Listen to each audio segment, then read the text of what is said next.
Good morning. Welcome to subramani.com. I'm going to talk about risk in a slightly different way. So, what scares you the most? What should scare you the most and what scares you the most is normally the hit to the biggest asset that you have.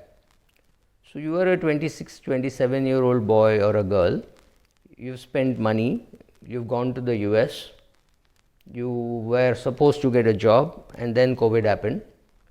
You have an educational loan, or maybe you don't have an educational loan. If you have an educational loan, it's of course even worse.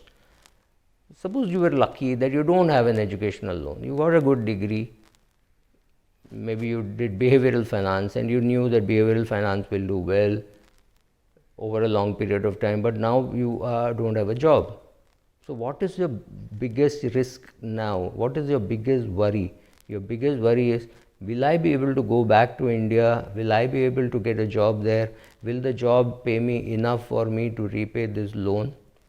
And if you have a big loan, then you are really in trouble. How are you going to repay the loan? So, that is what worries you.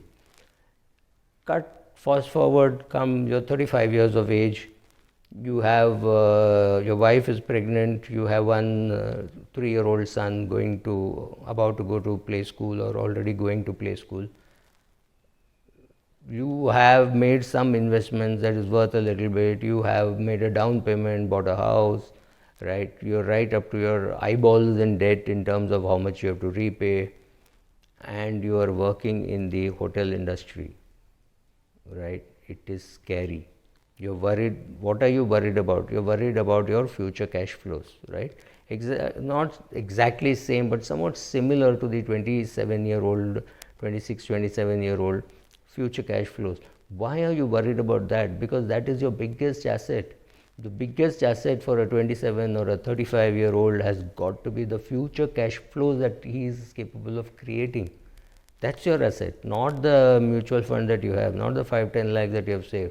The 5-10 crores that you are capable of bringing over the next 25-30 years, right? That is getting hit.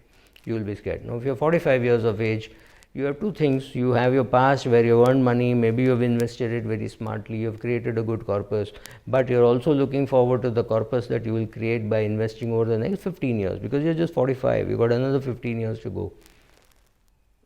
So, you're worried about both. You're worried about preserving your portfolio and growing your portfolio, because you have to still worry about inflation. Maybe you've got another 45 years on the planet still left, right? So, you have to worry about all those things. Suppose you're 75 years of age and you have kept your money in equity mutual funds and mutual funds have fallen. What is carrying you? Your assets, because the only asset that you have is the assets which are in your investments, right? Including maybe your house, you've got another house which you have given on rent, and you find that the tenant works in the airline industry and he is not sure that he is going to get a salary or 50% of his salary. So he's already called you and he's told you, can you give me a discount in the rent? And you immediately agreed because he could just leave without paying, right? So at different points in time and at different ages and at different things that you are doing, your risk perception changes.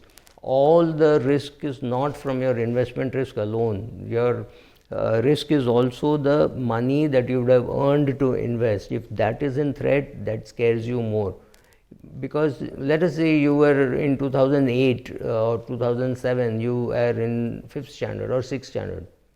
Technically speaking, you have seen the earlier financial crisis, but you didn't even know any of those words. You had not heard the word Enron, right? You had not heard the heard many such words, right? Because you were in school, it never bothered you, right? I've spoken to people who didn't even know about the 1929 Great Depression, because they were sitting in India and working in India. To them it didn't matter, except what they read through the newspapers.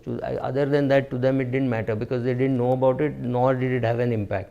So the fall, normally it's the fall which scares you. The fall has to have an impact on your asset, on the biggest asset that you have.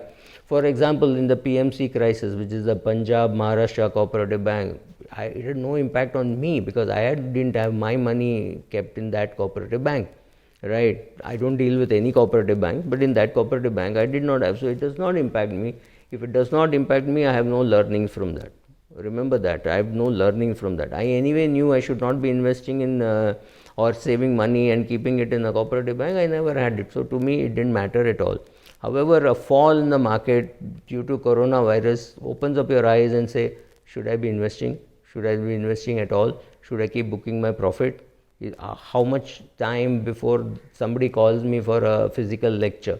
I have no complaints. I am doing lectures on the video, so I don't have an issue. But yes, when will I go for my next physical lecture? Will it be September? Will it be October? I have no clue, right?